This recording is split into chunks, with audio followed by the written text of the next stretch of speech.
50-jarig bestaan de Natuurvrienden. Venrayse deelname Nacht van de Vluchteling.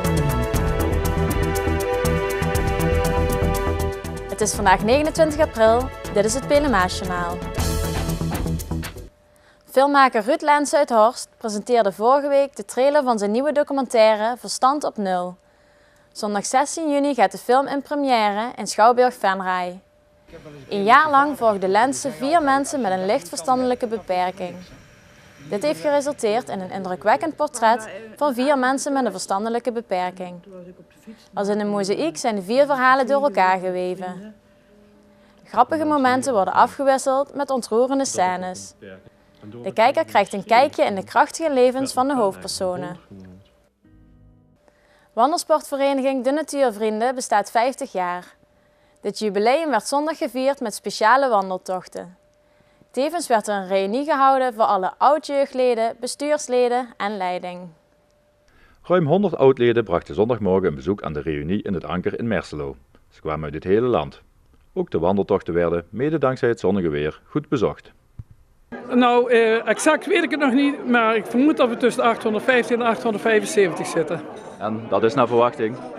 Nou, we hadden dat aantal ook wel ongeveer gehoopt. Onderweg konden wandelaars genieten van tal van activiteiten. Vooral bij Molen Nooit Gedacht was de drukte van belang. De molen hield open huis, Heemkundeclub het Rooklezer gaf informatie over historische werktuigen en ook waren er demonstraties schapenscheren. De club telt momenteel 125 leden, vooral mannen en vrouwen van boven de 50 jaar. Een van de aanwezigen was oprichter Nelly Jacobs. Zij genoot met volle teugen. De dag is al heel zonnig begonnen en het allerfijnste vind ik nog dat alles gewoon doorgaat en dat het een goed georganiseerde dag is. En dat vind ik best belangrijk. En het is ook een hele leuke dag.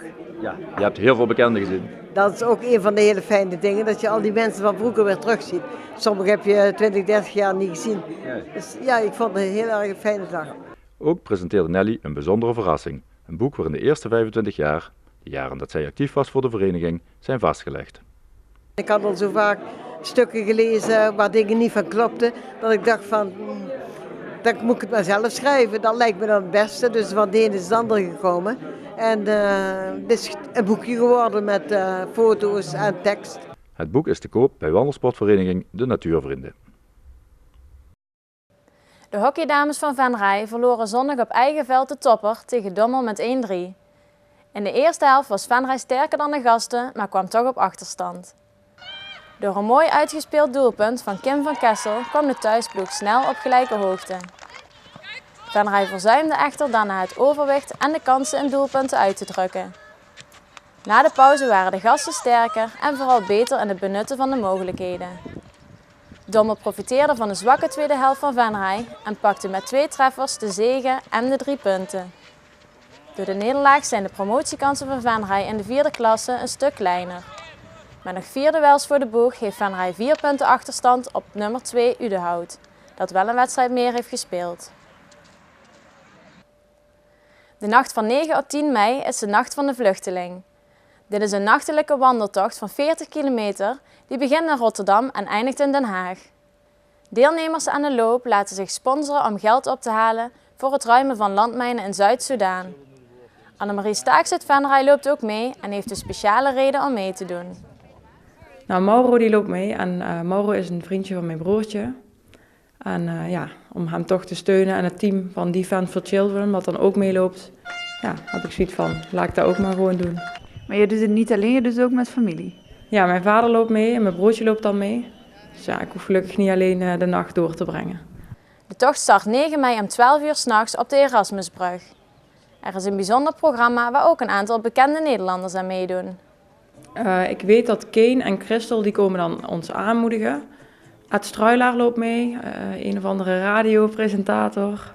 Tom Mulder loopt mee. Femke Halsema heb ik voorbij zien komen. En verder gewoon normale burgers. Annemarie hoopt meer dan €100 op te halen. Je kunt haar sponsoren via de website nachtvandevluchteling.nl. Tot zover dit Pelemaasjournaal. Tips kunt u mailen naar de redactie. Deze uitzending wordt herhaald tot en met dinsdag 12 uur 's middags. Dinsdagavond staat de uitzending in het teken van Koninginnedag. Weer of geen weer, bij ons is het altijd vakantieweer. De Koninginnennacht zal droog maar fris verlopen. Het is met 1 graad bijna windstil en helder. Overdag blijft het droog en laat het oranje zonnetje zich goed zien. Het wordt met mogelijk wat stapelbewolking en een licht windje 14 graden. Bedankt voor het kijken en een fijne Koninginnedag.